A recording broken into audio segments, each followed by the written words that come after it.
Hello everyone, আসসালামু আলাইকুম। Welcome back to my channel Fatema Akter blog 68। আশা করছি আপনারা সকলে আল্লাহর রহমতে ভালো আছেন, আমিও ভালো আছি। প্রিয় দর্শক, দেখুন রান্নাঘরে চলে আসলাম প্রতিদিনের মতো। আজকে একটা রেসিপি করব, যা আপনাদের জন্য শেয়ার করব। দেখুন এখানে আমি গুছিয়ে নিয়েছি, পেঁয়াজ কুচি করে নিয়েছি, বেশ কিছু ধনেপাতা নিয়েছি, কাঁচামরিচ কুটে নিয়েছি। দেখতে থাকুন। লাউ কুটে নিয়েছি, একটা কচি লাউ, আর এখানে ছোট চিংড়ি কুটে নিয়েছি। লাউ চিংড়ি করব অথবা চিংড়ি লাউ করব, দেখতে থাকুন। এক একজন এক এক রকম করে লাউ চিংড়ি করে থাকে। আমি আজকে কিভাবে করছি দেখতে থাকুন প্রিয় দর্শক।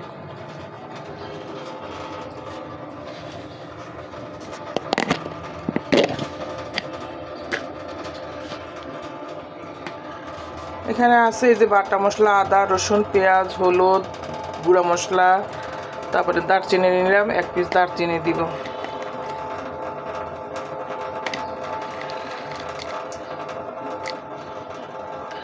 দুই পিস দারচিনি দিচ্ছি।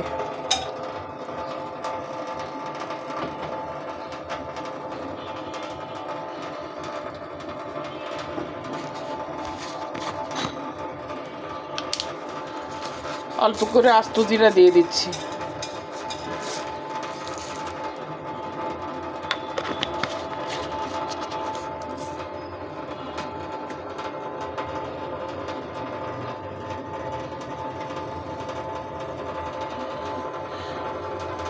তেল দিয়ে দিচ্ছি।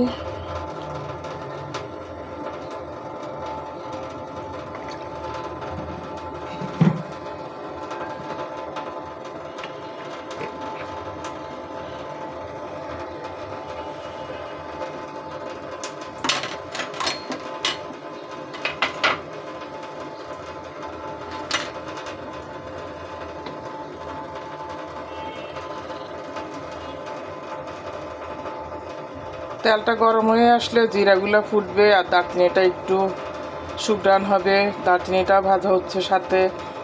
এভাবে আস্ত জিরা আর দারচিনি দিলে লাউ তরকারিতে একটা সুন্দর ফ্লেভার আসে।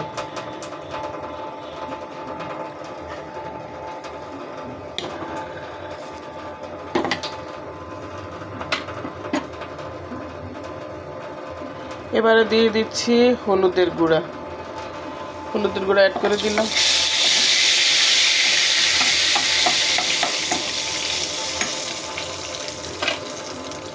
চিংড়ি মাছগুলো দিয়ে দিচ্ছি।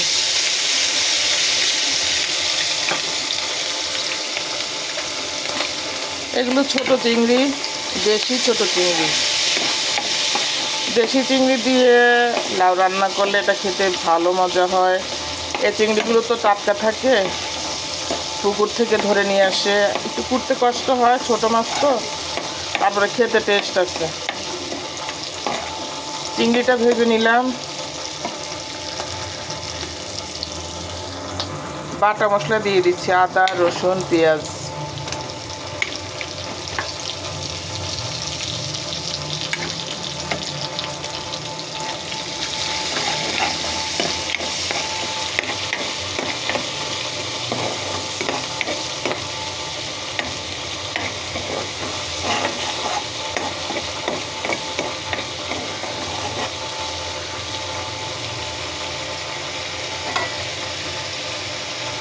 অল্প করে গুঁড়া মশলা দিবে। এখানে আমার সব মশলা আছে, জিরা ধনিয়া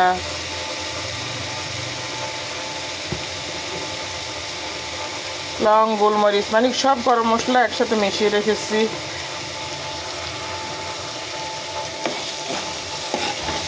নাড়াচাড়া করে নিব।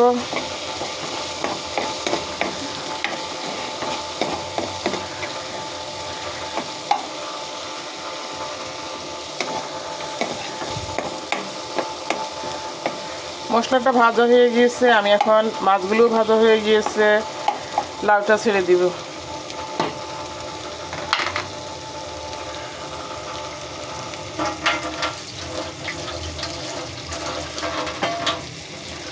লাউটা ছেড়ে দেওয়ার আগে একটু ঝোল দিয়ে দিব।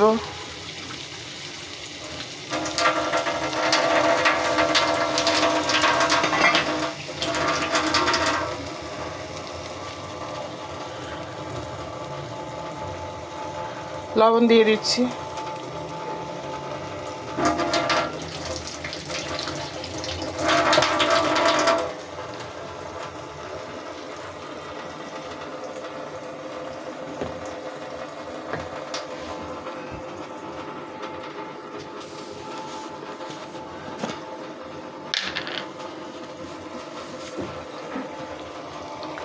মরিচের গুঁড়া দিয়ে দিচ্ছি।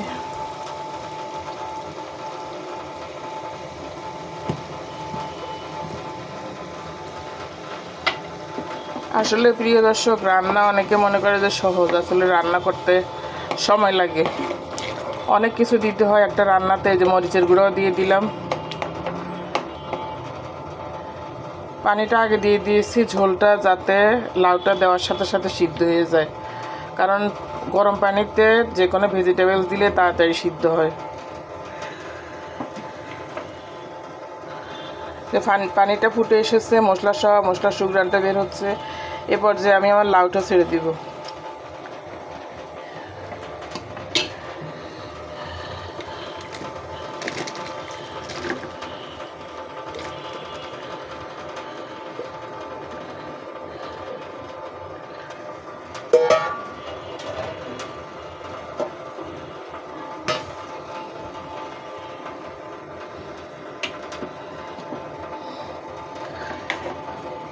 লাউটা যখন সিদ্ধ হয়ে আসে, আর একটু কাজ আছে।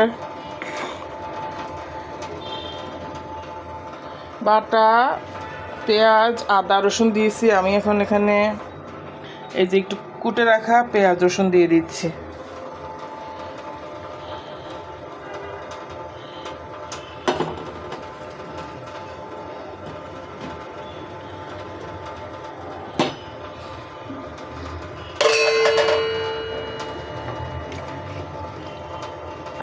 নাড়াচাড়া করে নিব।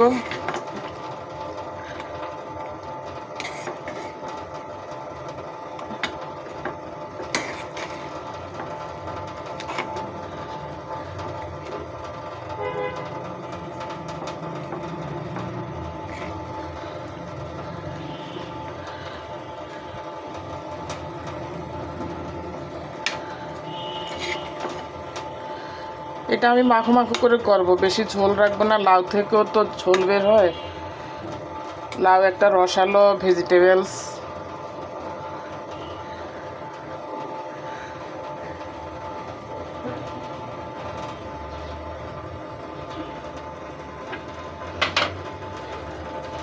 আর কাঁচা পেঁয়াজ রসুন দিলে সেটা খেতে ভালো লাগে। যেগুলো আমরা তেলে কষাই সেটা তো পুড়ে যায়, আবার একদম মিশে যায়। বাটা পেঁয়াজ রসুন আদা মশলা দিয়েছি, আর কুটাগুলা আস্ত দিয়ে দিয়েছি। এখন আমি এটা ঢেকে দিব কিছুক্ষণের জন্য।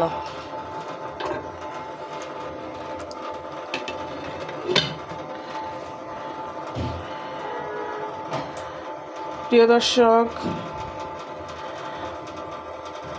আমার চুলায় গ্যাসের পরিমাণও একটু কম, এটা হতে থাক।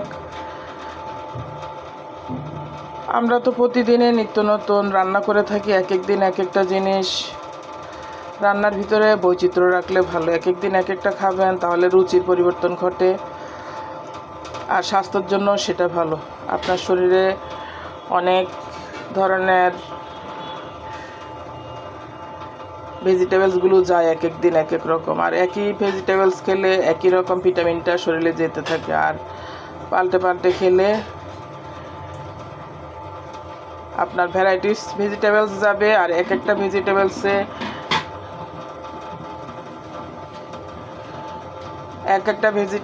এক এক রকম পুষ্টি থাকে, সেটা এক এক দিন এক এক রকম পুষ্টিটা আপনার শরীরে যাবে। তাই ভেজিটেবলস চেঞ্জ করে খাবেন।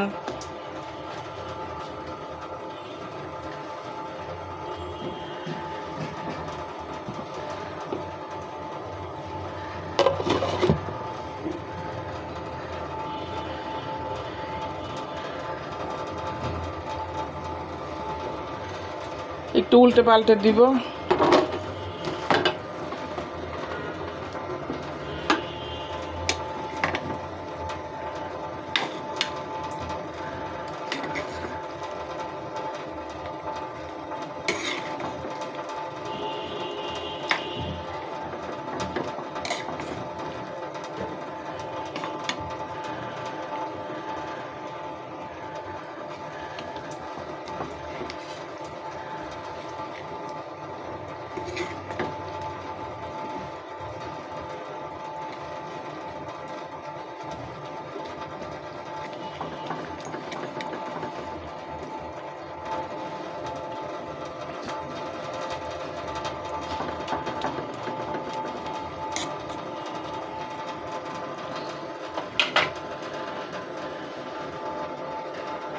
আবার একটু ঢেকে দিব।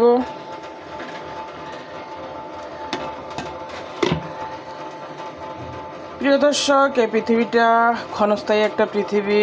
আবার একটু কথা বলি, এই রান্নাটা হোক।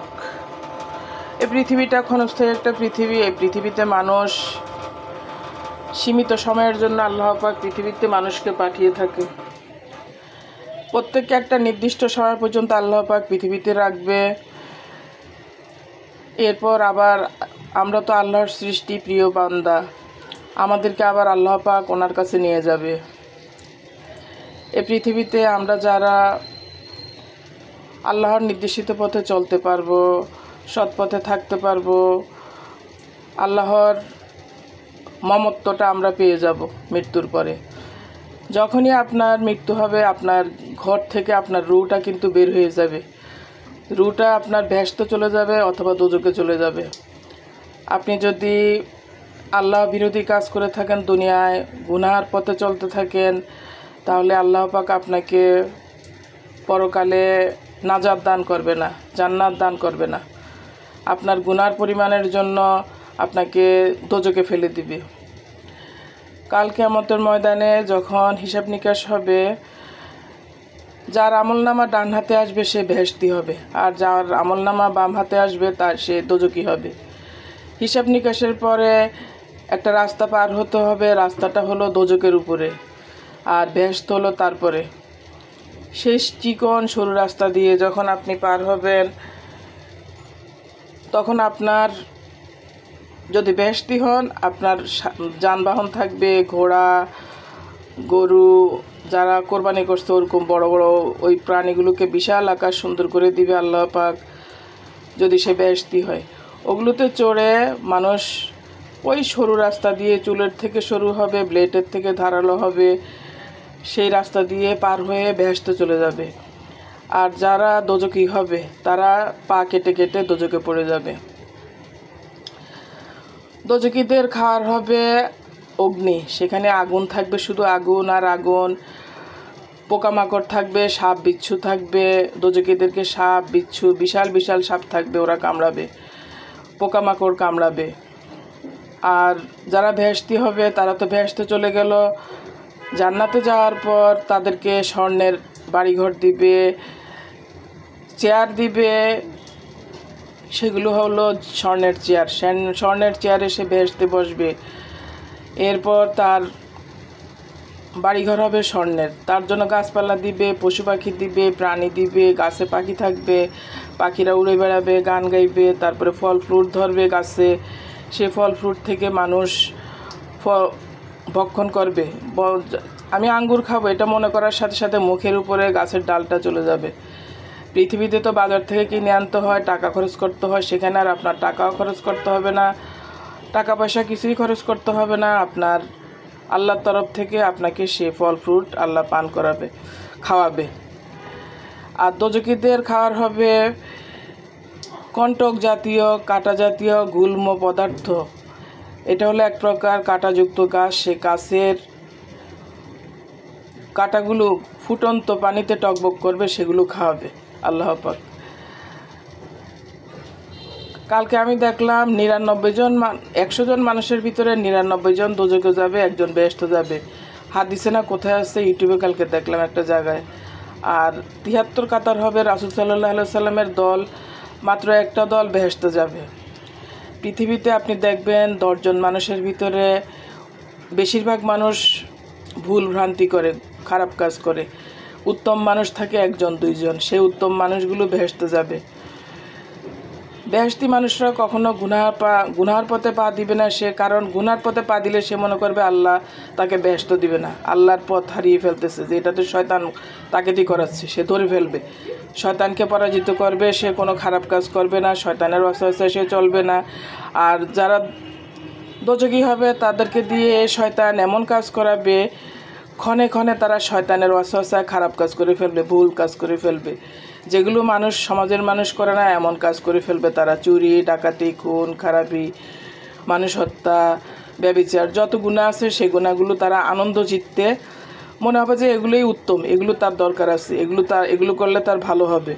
মানুষ হত্যা করলে টাকা পাবে, তারপরে পকেটমার করলে টাকা পাবে, সে বড়লোক হবে, তারপরে সে ব্যভিচার করলে তার দৈহিক শান্তি পাবে। এরকম অনেক কাজ মানুষ খুব দ্রুত করে ফেলে, কিন্তু এগুলো সম্পূর্ণ শরীয়ত নিষিদ্ধ। শরীয়ত নিষিদ্ধ, হাদিস নিষিদ্ধ কাজগুলো মানুষ করলে সেগুলো আল্লাহ পাক বরদাস্ত করবে না, সেগুলোর জন্য মারাত্মক গুনাহ হবে। যেমন আল্লাহর রাসূল বলে গিয়েছেন, চুরি করলে হাত কেটে দেওয়ার জন্য। কারো কিছু চুরি করা যাবে না অনুমতিবিহীন। কারো কোনো কিছু চুরি করলে সে চোর হিসাবে কাল কিয়ামতের ময়দানে দাঁড়াবে, আর তার যা চুরি করেছে সেটা তাকে ফেরত চাইবে। তখন সেখানে সে তো ফেরত দিতে পারবে না, তার যা পুণ্য আছে অল্প স্বল্প সেগুলো সব আল্লাহ পাক দিয়ে ফেলবে। প্রিয় দর্শক, তাই আসুন সৎ বান্দা হবেন, ভালো বান্দা হবেন। সৎ বান্দা হলে আপনি আখিরাতে সৎ পুরস্কার পাবেন, বেহেশত পাবেন, যেখানে স্বর্ণের বাড়িঘর পাবেন। একটা বাড়ি নির্মাণ করার জন্য আমরা কত কষ্ট করি, একটা ফ্ল্যাট কেনার জন্য, একটা বাড়ি করার জন্য। আমার লাউ তরকারিটা হয়ে এসেছে প্রিয় দর্শক, দেখুন কালারটা কি সুন্দর হয়েছে। অল্প পানি দিয়েছি, লাউ থেকে পানি বের হয়েছে। আর দোজখে গেলে আপনাকে বললাম তো, উত্তপ্ত টকবক পানি খাওয়াবে, সাপ বিচ্ছু কামড়াবে, কাঁটাযুক্ত পদার্থ খাওয়াবে। আর দোজখে যাওয়ার কাজ করলে আপনি সেটাই পাবেন। আল্লাহ বলবে যে তুমি তো এগুলো যা করেছো তার প্রতিদান, তুমি ভালো কাজ করো নাই, ভালো কাজের থেকে খারাপ কাজ তুমি বেশি করেছো, তাই তোমার খারাপ প্রতিদান পাবে। আর যারা পুণ্যের কাজ করবে, উৎকৃষ্ট বান্দারা সারাক্ষণ পুণ্যের কাজ করে, তারা কখনো গুনাহের পথে পা বাড়ায় না, কিঞ্চিত পরিমাণও তারা গুনাহের পথে পা বাড়ায় না, যেন আল্লাহ সন্তুষ্ট না হয়, এভাবে চলে। প্রিয় দর্শক, দেখুন আমার লাউটা হয়ে গিয়েছে। আমি এখন এটাতে আরেক কিছু কাজ করব, কাঁচামরিচ দিব, ধনেপাতা দিব।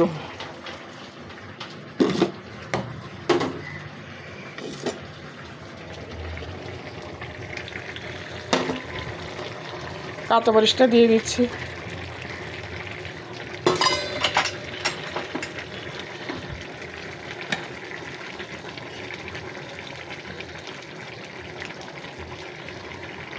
এভাবে কাঁচামরিচটা শেষ পর্যায়ে দিলে এটা ঝালটা কাঁচামরিচে থাকে, যারা একটু খাবে তারা কাঁচামরিচটা নিয়ে খেতে পারে, তাই শেষে দিয়ে দিলাম। আর ধনেপাতা দিয়ে দিচ্ছি।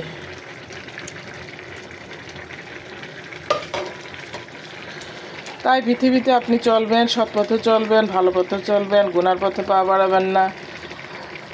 যারা নিজের ক্ষতি করে তারা অপরেরও ক্ষতি করে। যে মানুষটা খারাপ সে নিজের জন্য খারাপ, সমাজের অন্য মানুষদের জন্য খারাপ। তাই আল্লাহর কাছে খারাপ মানুষ হিসাবে যাবেন না, ভালো বান্দা হিসাবে যাবেন। কোনো ভুল ত্রুটি যেন আপনার জীবনে না থাকে, সেভাবে চলবেন। দেখুন আমি আমার লাউ রেসিপিতে চিংড়ি লাউতে ধনেপাতা দিয়ে দিলাম।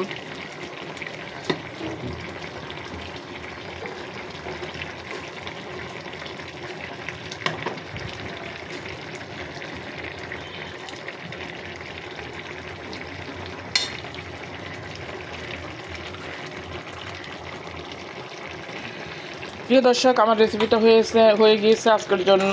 এখানে বিদায়। ভালো থাকুন দর্শক। আল্লাহ হাফেজ। আসসালামু আলাইকুম। দেখা হবে পরবর্তী কোনো রেসিপিতে।